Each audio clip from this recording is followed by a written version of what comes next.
The multiverse, a domain of infinite possibilities where the weirdest and wildest stuff can happen, giving us some truly weird universes. And kicking things off today, we're looking at an alternate Earth that is probably one of the most obvious ways to change things up. Earth 8311, also known as Larval Earth, is home to anthropomorphic animal superheroes. There are no humans here. Instead, this universe has what is called an anthropomorphic field that has an effect on animals, changing them into humanoid versions of themselves with the ability to speak. This happened to one of the Inhuman Lockjaw's siblings. Her name was Doc Jaw. She was taken in by Mr. Fantastic, and yes, that's Mr. Fantastic, as a moose. And he trained her to become a pretty accomplished scientist. But she is far from the only animal to make a name for themselves here. Arguably, the most well-known of Larval Earth's denizens would be Peter Porker, aka Spider-Ham. But others include Daredevil, Nick Fury, the Agents of Sheep, and the one that caught me off guard the most, Black Panda. On the villainous side of things, we have Magsquito, Sand Manatee, and Kangaroo the Conqueror, which is just fantastic. Now, following the events of the superhuman civil war, people were a little bummed out. Understandably so. That little conflict didn't end in laughs, shaking hands, and happy smiles. It ended in tears, broken friendships, and fallen allies. So, naturally, Reed Richards can't just accept reality for what it is, and he goes searching for alternate Earths where things didn't go so badly in Dark Reign Fantastic Four #2 from April of 2009. But of course, things go south. A power outage causes Reed's machine to go a little off the chain. In an alternate timeline created by the machine, Susan Storm, the Invisible Woman, rules a medieval world taking the name Queen Storm. Her throne is flanked by her brother Johnny in full plate armor, and the Thing dressed like an aristocrat. She seems to be leading one side of a medieval superhuman civil war. We see Captain America, Iron Fist, Cable, Daredevil, and Luke Cage Power Man as they prepare for a battle with a man with an iron heart who is just outside the castle preparing to attack with his group. Now, before the conflict begins, we get to hear Chamberlain Grimm say his classic line, "Milady, 'tis the clobbering hour,"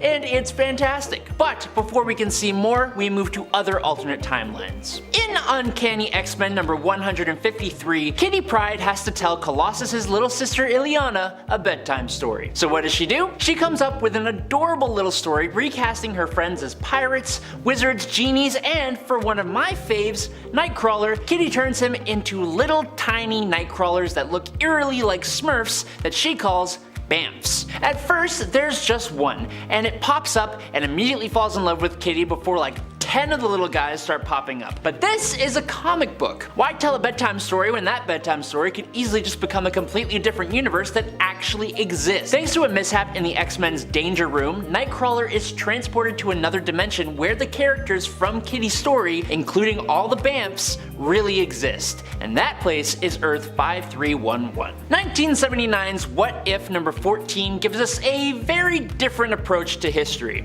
Instead of World War II being fought in Europe, it is instead fought in space. In this alternate timeline, we discovered interstellar travel much earlier in our history, and as such, the World War II we fight is more like space sector war between Sector Alpha and Sector Beta in space, and I do not know where that is. As this is still set at the same general time as the regular World War II, some of the same characters are going to be involved, including the original Nick Fury and his Howling Commandos. This story has new high-tech weaponry, fishbowl helmets, and aliens, and it's just a good bit of fun. Now, we learn in the story that Admiral Von Strucker is actually working with the alien Axis powers to create a master race, so it seems that even in this alternate world where we can master interstellar travel, we can't really just figure out racism. Now, in the alternate reality of AD 3167, which appeared in Extraordinary X-Men number 11 from June 2016, Apocalypse showed up in the 21st century, bringing with him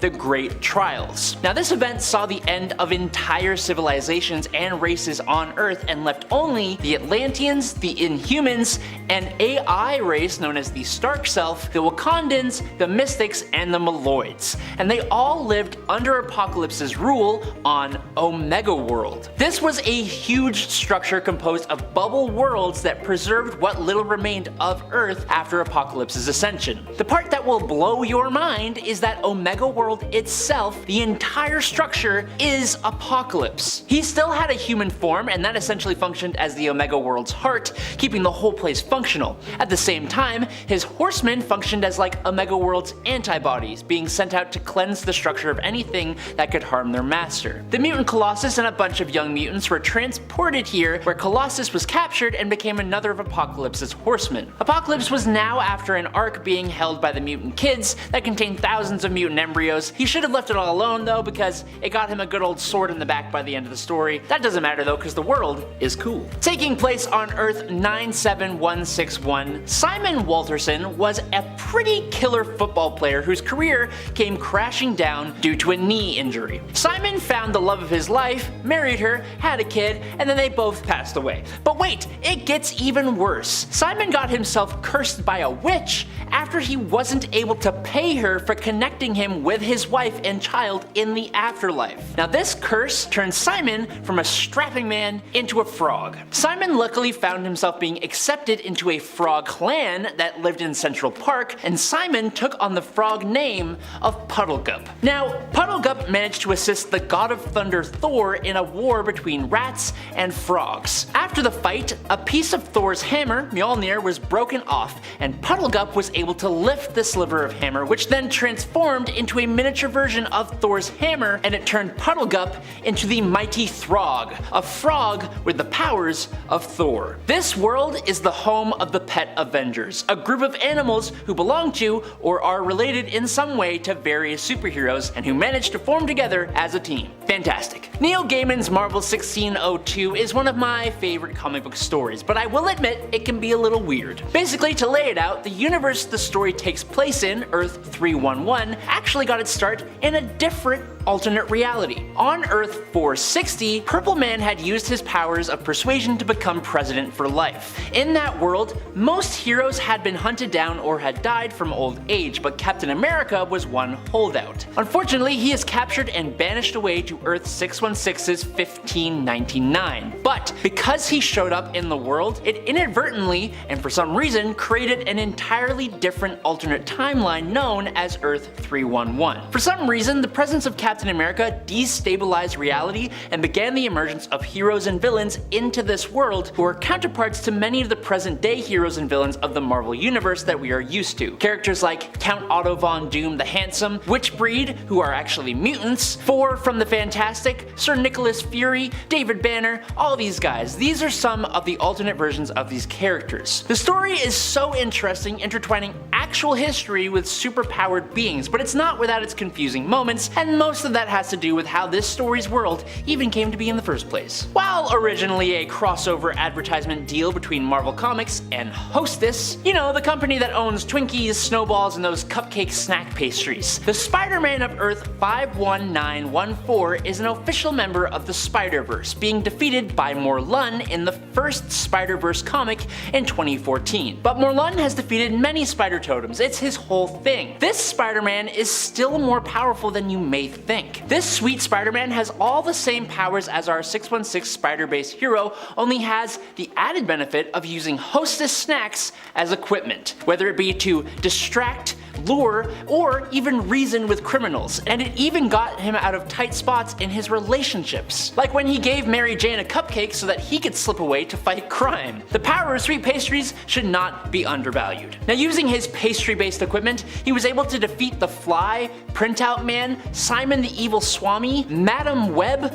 Legal Eagle, and an unnamed jewel thief. So yeah, it's not just a sponsor, it's an actual added ability that puts him a cut above. Unfortunately, this all happened before Morlun showed up and sucked out Hosty Spidey's life force, which was apparently quite sweet. Marvel Max was a 2001 imprint for Marvel that focused on more mature adult stories. As a result, the books were pretty over the top, and that was really their selling factor. But some were just incredibly weird, like the Eternal Max. Essentially, the Eternal Max follows the Eternals, but other than being the immortal servants of the Celestials, these guys are quite different. Taking place just before the dawn of mankind, the Eternals had been serving the Celestials for thousands of years, traveling from planet to mine resources. When the Eternals arrive on a planet, they genetically modify some of the local intelligent life into artificial Eternals, which they call deviants, and they use them as manual manual labor to make the job easier. When they arrive on Earth though, they do the same thing, turning the proto-humans into deviants. But these deviants are shockingly similar to the Eternals, who are also shockingly similar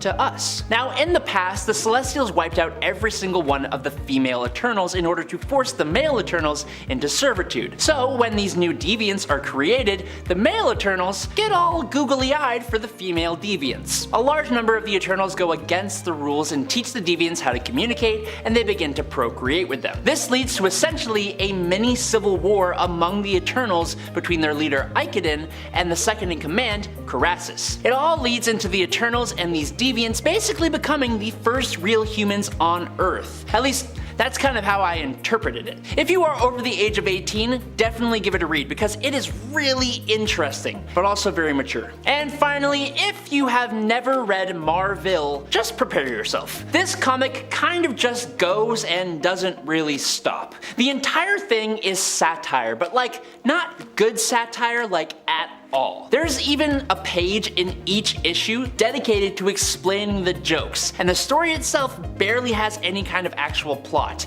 It's just, well, it was all part of a bet. In 2002, Bill Jemas was vice president at Marvel Comics. He got into an argument with Peter David, and the two of them made a bet. Each would write a comic book starting from issue number 1 to see whose comic could sell more copies. Peter started Captain Marvel, and Bill started Marvel. Marvel features a Superman parody named Kal-AOL, who is the son of Ted Turner and Jane Fonda. It features a farting dog, a racist Iron Man, a farting Rush Limbaugh, scantily clad women for no reason, time travel for no reason, a person who may or may not be God, duckbill dinosaurs that talk, rants about how evolution is fake, and then, what is probably the highlight of the comic, they grab a Jurassic otter, and as they move closer to the modern day, that otter not only evolves to become Wolverine, but that otter Wolverine is also the father of the entire human race. Gotham by Gaslight, like most Elseworld stories, is just super freaking cool. It's such an obviously brilliant concept. Take Batman, the greatest detective, plop him in the Victorian era, and have him take on one of the most compelling unsolved serial killer cases in history, Jack the Ripper. But then they go and make it even cooler by having Jack move to this really awesome Victorian Gotham City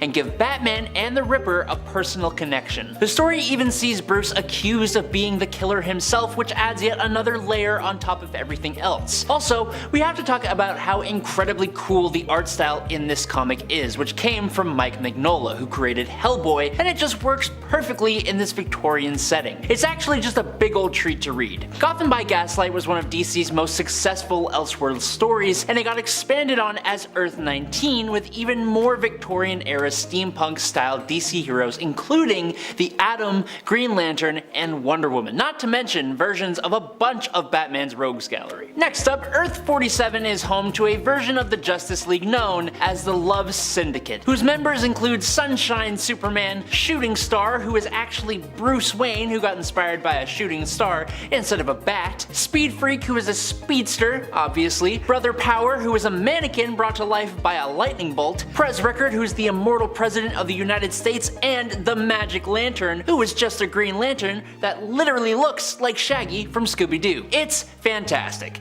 As you may have noticed, it's all love in this universe, with everything being seemingly inspired by the 70s, and everyone just being pretty darn groovy. This universe first appeared in Animal Man number 23 and unfortunately got removed by the Crisis on Infinite Earths, but luckily, Grant Morrison liked it so much that he brought it back and included it in his Multiversity guidebook, meaning it can totally come back at some point. Next up, the Linearverse is an alternate reality where the people age so slowly that it's almost safe to say that they don't age at all. Batman began his career in 1939 with his youth lasting for decades instead of the normal aging of a human. In a way, this kind of represents how comic book characters seemingly never age and grow old, except in certain stories. Now, by the late 20th century, the world had most of its superheroes, and after this point, things get a little whack and just kind of go completely off the rails. Earth became a dystopia ruled by the wealthy, which is a little bit too real, and a great disaster was foreseen that actually came to pass. Then the world became very similar to the one in the Earth AD storyline. Anthropomorphized animals had become the rulers of the planet, with humans devolving save for Kamandi and a few others. Then in the 25th century, humanity seemingly built a high-tech society which saw the rise of Michael Carter, Booster Gold. In the 31st century, Earth became the base of the Legion of Superheroes, who were an interplanetary superhero team. This world, it's just a wild ride. Batman Holy Terror was the very first comic to actually carry the Elseworlds logo, and boy was it a strong start. The story of Holy Terror takes place in an alternate timeline where Oliver Cromwell lived long enough to solidify the rule of Puritans in 17th century England. That changed, and 300 years later, the entirety of North America is part of a commonwealth led and run by a super oppressive priestly government that does all it does in the name of God. Being a Batman story, we obviously follow Bruce Wayne, who in this world starts off by preparing to become another member of the clergy before he learns that his parents were assassinated by the government because of their radical political beliefs. So naturally, he becomes Batman to fight back. Along the way, he uncovers some incredibly dark secrets held by this oppressive government, including the fate of a whole bunch of metahumans who either became victims of government experiments or were created by the government in the first place. JLA Age of Wonder is an Elseworlds story that gives us a world where Superman lands on Earth in the 1850s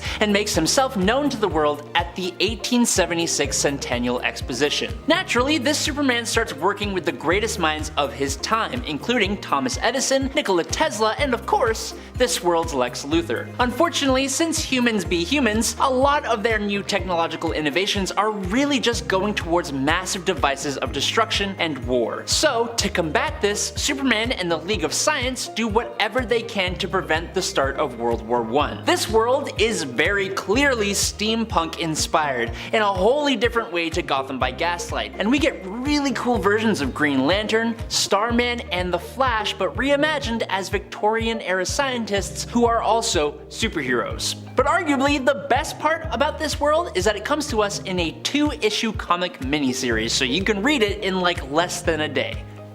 Tangent Comics was a DC Comics imprint created in 1997 and was made up of various one-shots focused on creating all new characters using established DC names like the Joker, Batman, the Flash, etc, etc. Now the Tangent universe, also known as Earth 97, radically diverged from our own timeline thanks to the appearance of metahumans who interfered in the Cuban Missile Crisis, which escalated drastically, leading to a limited nuclear exchange that resulted in the obliteration of both Florida and Cuba. Now the heroes of this world are pretty radically different. For example, this world's Flash is actually the first human born in space who gained light-based powers. Wonder Woman is an exiled warrior from another planet, which is, somewhat similar. And Green Lantern is a mysterious character who can bring back the dead. Next up is the Survival Zone. Now, the Survival Zone is a world that has had only one very tiny appearance, but the appearance it had seems incredibly hilarious. In the classic version of Supergirl's origin story, the Survival Zone is a pocket dimension discovered by Kara's pops, Zor-El, before the destruction of Krypton. Now why is it called the Survival Zone?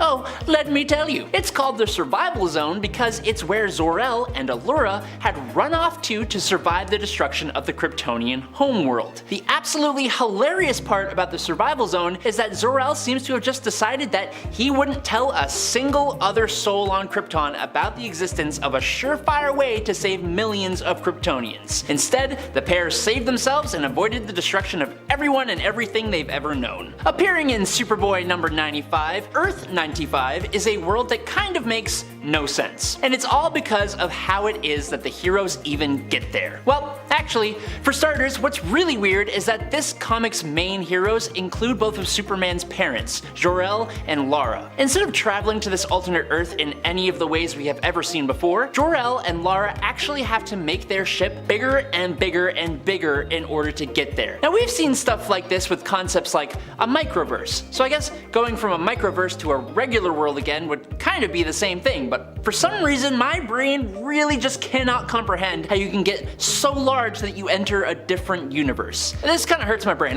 We're moving on. Next up is Earth 235, and it's a world that plays host to DC's Real Worlds imprint. Now as you can probably guess from the title, Real Worlds takes place in a world very much like our own. Superheroes don't exist in the way that we are used to seeing in comic books. For example, Real Worlds Batman follows Charlie Duffy, a 27-year-old disabled man who works as a convenience store worker in New York and is friendly and well known in the neighborhood. He named an old cat lady as Catwoman, and his old friend Clarissa was Robin, with her ex-boyfriend being the Joker. Do you see why it's weird? The funny thing is, it's actually still really inspiring. It's real life people inspired by heroes in various different ways to start fighting crime in their own unique little real world ways. And it's cute. Kind of. Next up is Earth 265, which was featured fittingly in Flash issue number 265. The story featured an invasion from another alternate Earth, or the denizens of that Earth were in danger of being struck by a comet, and they decided to vibrate their Earth fast enough that it would swap places with the main universe Earth, sparing their world and destroying ours instead. It's a rather interesting concept in a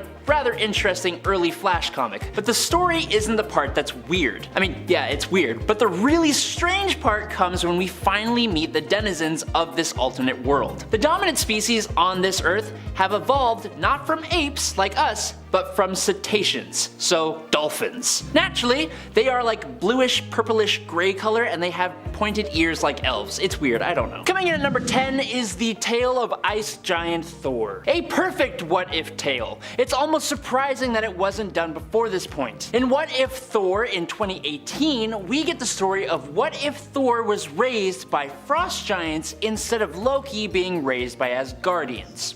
Simple, but brilliant. Laufey, the king of the frost giants, defeats Odin in their battle so long ago. And just as Odin took the infant Loki, Laufey takes the kid Thor and raises him as his own. Loki is obviously here too, and like usual, they form a pretty tight bond as adoptive brothers, Loki and Thor. Unfortunately though, due to Thor's strength and skill in battle, not to mention his fondness for summoning the power of lightning, he is praised among the frost giants and by Laufey himself, who begins to completely forget Loki, his actual true son. Instead, Loki finds the captured Freya in the dungeons and she teaches him how to use magic. Loki eventually busts her out of prison and together they attempt to escape to Midgard. They go to the ruins of old Asgard and attempt to repair the Rainbow Bridge until Thor and Laufey show up. Loki ends the life of his father while Thor unknowingly ends his mother with a blast from his giant ice hammer known as Ice Crusher. Thor almost takes out his brother as well, but at the last minute,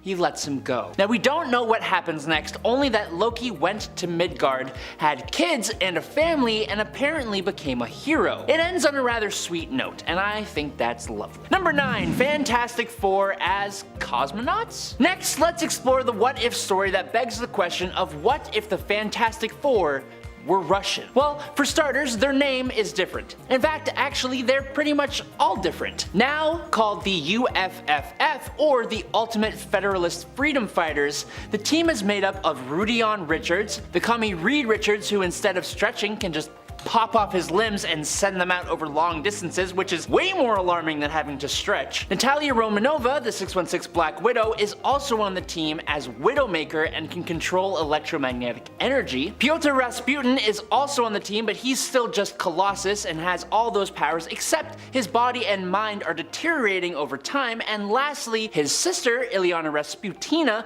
is also on the team, who seems to have the powers of Sue Storm, but we only ever see her go invisible, which is way less cool. After the demise of Stalin in this history, the team is put under the KGB control, and Rudd Richards, easily the strangest member of the team, is not okay with it, especially after he accidentally ended the life of Giant Man while on a mission. Widowmaker makes widows of the wives of the leaders of the KGB, and the superhero team goes on to fight for freedom and equality, which is not at all how I thought the story would go, but hey.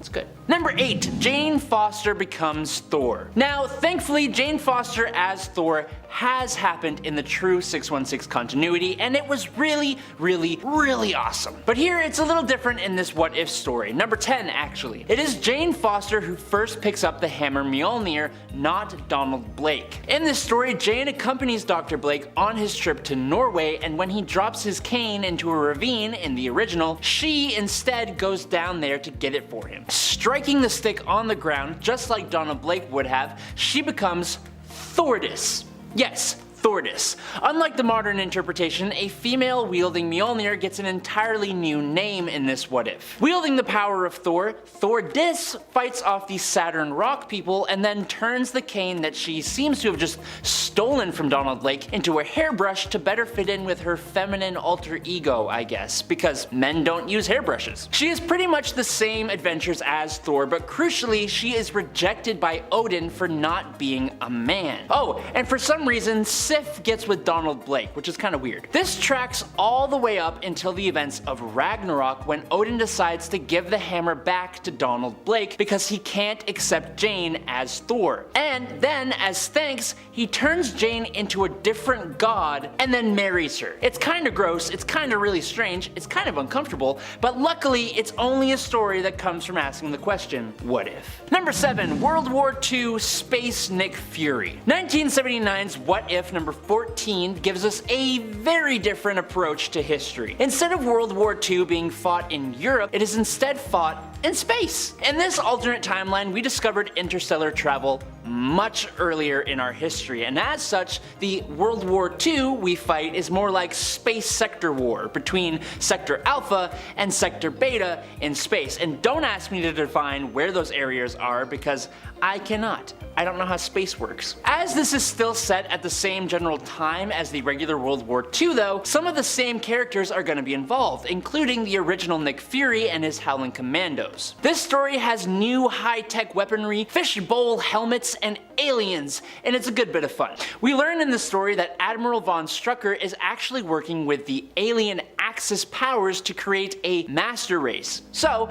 it seems that in this alternate world we can master interstellar travel, but we still just can't accept each other for our differences yet. Damn, that's kind of realistic, ain't it? Number 6, Civil War Captain America. Honestly, I'm kind of a fan of this what if story, but it does have some strange moments and twists on characters that you might not expect. For example, the story starts out with our Steve Rogers and Bucky Barnes time displaced to the Civil War era. Bucky is the commander of a regiment and he is not a good guy. Apart from being an unhealthy amount of racist, he has quite the lack of moral compass. Our Steve, however, obviously starts out as his scrawny and less than impressive self, but with a heart that shines through as strong and good as gold. After sustaining injuries from not following his commander's orders, he is recovering in a nearby Union camp tended to by a Private Wilson, taken in by the Shawnee at a young age. Sensing the goodness in his heart, Wilson bestows a kind of eagle animal spirit on Mr. Rogers that makes you on the outside whatever you are on the inside. That's how he describes it. And this happens just as Bucky Barnes stumbles upon their location. The power of the ritual blasts away Barnes, and when we see his face again, he has become the White Skull.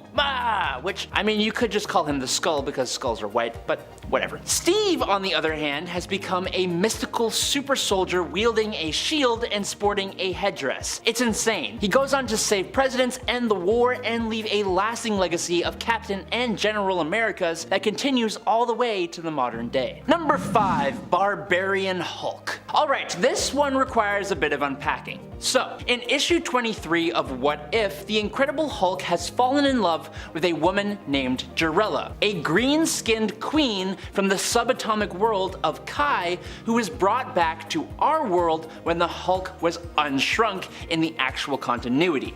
Now, this happens in regular continuity like I just said, but she is unfortunately laid to rest after sacrificing herself to save a boy from some rubble during a Hulk battle. In this story, however, Jarella lives, and the Hulk and her are shrunk again so they can go and live happily ever after on the subatomic level in the Kingdom of Kai. Now, Kai, for some reason, takes a very medieval, Roman / just ancient in general approach to lifestyle, and Hulk, who now possesses his full intelligence, becomes king of the land alongside Jarella. Soon after that though, a dark plot by some dark gods and their dark minions rears its ugly head, and the Hulk, alongside a group of other subatomic barbaric heroes, goes to thwart them, facing off against a second Savage Hulk that came out of nowhere that seems to have been taken down in like 2 comic panels. It's really weird, and that's where it ends. I'm assuming Hulk just kind of stays on the subatomic level and never returns to Earth, living as a microscopic barbarian for the rest of his life. Probably the best thing for him, honestly. Number 4,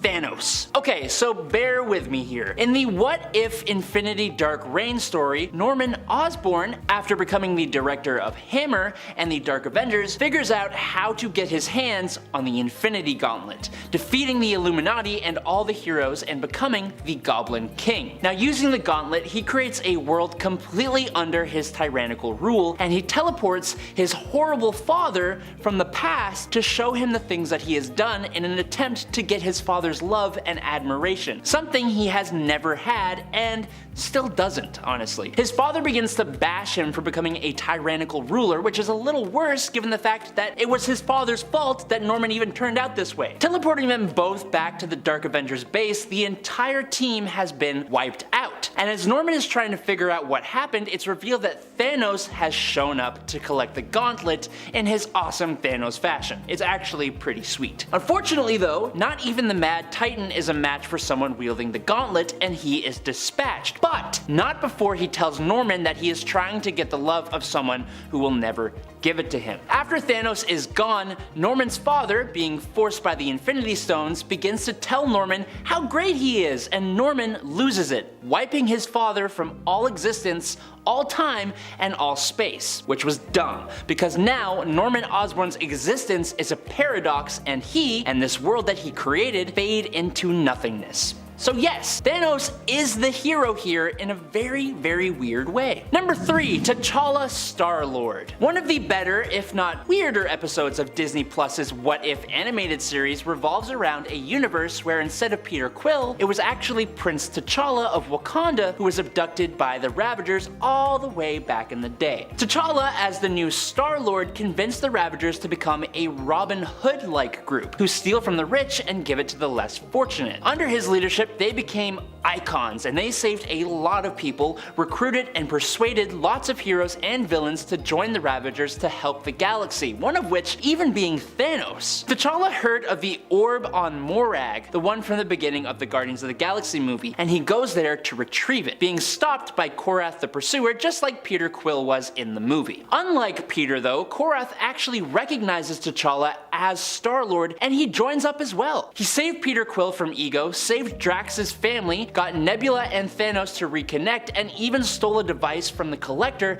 that could terraform ecosystems and save entire planets from starvation caused by overpopulation. You know, the entire thing Thanos was trying to fix. He eventually joins the Guardians of the Multiverse to fight the insanely powered Ultron, but that's a story for a different time. Number 2, Spider Actor? In this What If number 19, Peter Parker makes the simple decision of stopping the robber who would go on to take Uncle Ben's life. That simple act robs Peter of the lesson of the responsibility of having great power, and instead he turns to a life in the public eye. Now, as an actor, Peter Parker turns his focus towards making films and protecting his reputation at almost any cost. He becomes the publicist for both the Avengers and the Fantastic Four, as well as Daredevil, all while still retaining his Spider-Man persona. He even gets a cool cape for a little bit, and that part is, I think that's like the cherry on top of this whole story. Now, when JJ exposes him to the public though, we see a bit more of an edge to this Spider-Man when he threatens him and even eventually ends his career, which comes back to bite him when Jonah forms the Sinister Six, including himself. And he's not really impressive in that team, he's just kind of there. It is only after Daredevil jumps in to save Peter and fight the villains that Peter does actually learn that old power and responsibility thing, and it all goes thumbs up from there. And finally, in at number 1, Intelligent intelligent design God Hulk What If Planet Hulk. That's a long title. Most comic book readers, and especially fans of Marvel and the Hulk, know of the storyline where the Illuminati banished the Hulk from Earth to send him to another planet. He ended up crash landing on Sakaar and became a gladiator turned liberator turned ruler of the planet until his ship self-destructed, taking out his family and bringing him back to Earth with a vengeance that no guilty person was safe from. What if Planet Hulk ends up asking the question, what if the Illuminati's banishment had hit its original target? Now in this story, Hulk lands on an incredibly peaceful and serene planet, and sure, he goes a bit ragey at first because he just got banished from Earth, but he eventually realizes the planet is inhabited by a race of peaceful creatures, little tiny peaceful creatures. Over long periods of time, the Hulk helps this race to evolve and become a thriving civilization. They end up viewing the Hulk as their god, and he basically acts as one that leads them to wealth and prosperity. It's one of the few Hulk stories that doesn't end in tears, and I'm more than happy to talk about that for that reason alone.